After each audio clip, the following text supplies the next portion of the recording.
Now, as far as I'm concerned, the highest level of brownie is the Betty Crocker Fudge box of brownies. You know, the ones with the chewy edges, the fudgy center, and that iconic crinkly top. They're my favorite brownies, but I don't know what's in this box. Enriched flour, never great. Corn syrup, cocoa processed with alkaline. A bunch of highly processed stuff that you probably shouldn't be eating. Although once or twice a year isn't gonna hurt you. But I don't have a better recipe. So I wondered if this is a job for AI. This is Betty Crocker versus AI brownies.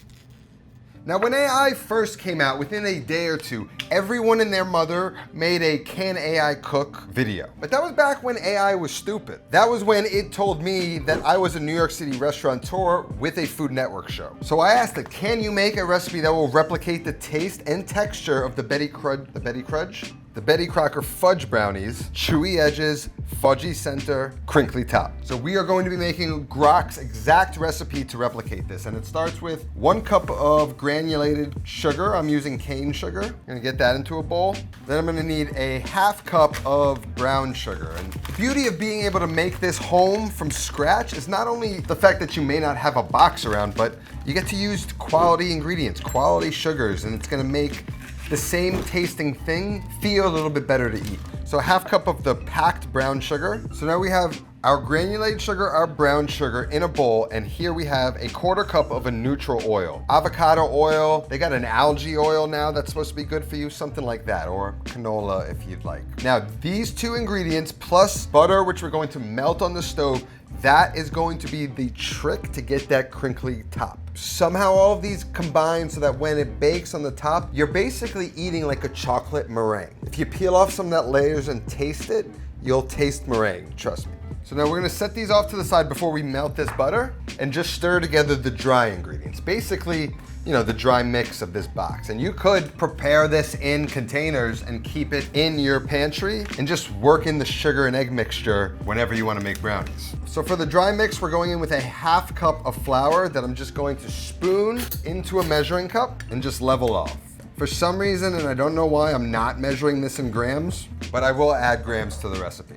So we added a 1/2 cup of our flour, all-purpose flour, and we're going with a 1/3 cup of cocoa powder. Now, to get that flavor, I'm using some Hershey's cocoa powder. The one kind of concession when it comes to good ingredients, but this is gonna give it that taste that is just familiar to you. Then a 1/4 teaspoon of some salt, 1/4 teaspoon of baking powder. Give that a whisk, and that would be what you store as your homemade boxed mix. So I'm just gonna take my butter, whole stick of butter, just get it into the pot. And we're just gonna pop it on the stove, medium heat or so, and just melt that completely.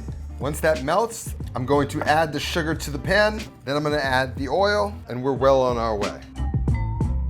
So now our butter's melted, we're gonna add in our oil and the sugar. Whisk it together. It's gonna turn into like a sugary, buttery sand. Smells incredible. And just once everything is kind of mixed in, you're good to go. Now I just wanna get that into a bowl, allow that to cool down while we prepare our egg and vanilla. First up, we need 2 large eggs. We're just gonna crack them into the mixing bowl. If you've got a stand mixer, great. A hand mixer works well. You could absolutely do this by hand as well. To that, I'm gonna add just a cap of vanilla. Get those on the machine. We're gonna beat those until they're nice and airy, at least 6 to 8 minutes. Get the whisk attachment on, then we can turn the machine on, start on like a low, just so it doesn't splash everywhere. Slowly work your way up to a faster speed. This also helps aerate the eggs, also aiding in that crinkly crust we want. Now, as we whisk it, it's going to change color, turn lighter, get fluffier, and that's exactly what we're looking for. And after about 5 minutes of going on high, you end up with this. And now what we can do is go ahead and add in our sugar. And let's just see what temp we're at. We're at 110 degrees. Eggs really run the risk of curdling around like, 140, 150. So I think we're gonna be good. Slowly start working in that sugar a little bit at a time. Once the sugar is in, we can start to kick the speed up and make sure we whip those eggs and sugar well. That looks good to me. Now we can start to work in the dry ingredients. Sifting in a little bit at a time. Should have sifted when I measured, but I forgot to. And then just slowly try and work the flour in. You do it a little bit at a time so you don't overwork all of that flour at once trying to get it combined. Working a little bit more. finally that last batch. And then I'm gonna use my spatula and just work in the sides. One more mix should do. And I'm just gonna use the whisk and just gently combine any dry bits left over. Get my spatula, clean off the whisk, and then just use your whisk to clean up the sides. And then just fold, make sure everything gets off the bottom, and that's ready to bake. Now before we bake it, we've got to prep our baking dish, which is an 8x8 aluminum baking square. Cut some parchment paper to kind of fit inside, but with overhang so that we can lift it up at the end. First, we need to grease this. So I'm just gonna take some butter and just get it all over. And you go ahead, take your parchment, press it in, and then you kind of grease that a little bit too. Now we can take our mix, pour it right in. Once it's all the way in, give it a bang to kind of pop any air bubble. Now that's ready to go. I'm gonna set that off to the side. And of course, we need a control test. So we're gonna be making a box of the classic Betty Crocker Fudge. I'm making one of these. Stir in brownie mix, water, oil, and eggs. I'll do the eggs first. 2 eggs. Fucking shell. Half a cup of oil. 2 tablespoons of water. Get that kind of mixed in first. See, like, I don't know what they do to get the crinkly top when it's in a box, so I already feel better about mine. And in with the mix. Kind of feels to me to be like a little bit more dry ingredients in this one. It's kind of a little firmer, but we'll see.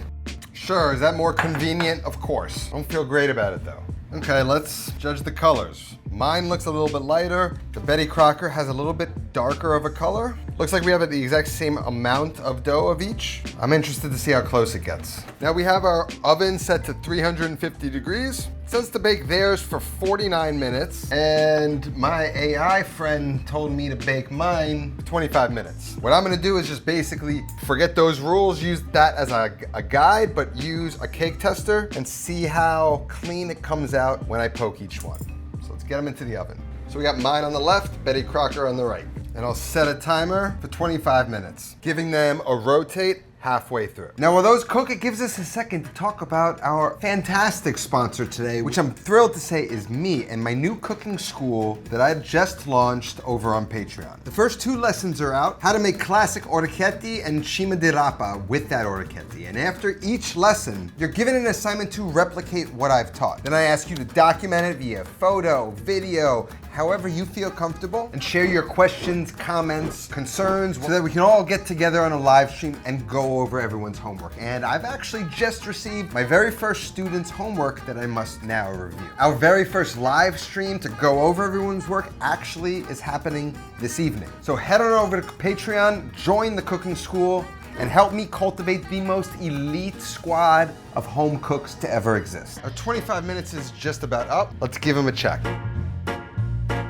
So I'm gonna give the box 10 more minutes. This looks very impressive. We've got our shiny crust. Let's give it a cake test. It's a little wet, which means it actually needs a little bit more time. So back into the oven. I'm just gonna feel it out this time. The box clearly needs more time. And while I was cooking, I happened to ask Grok why that is.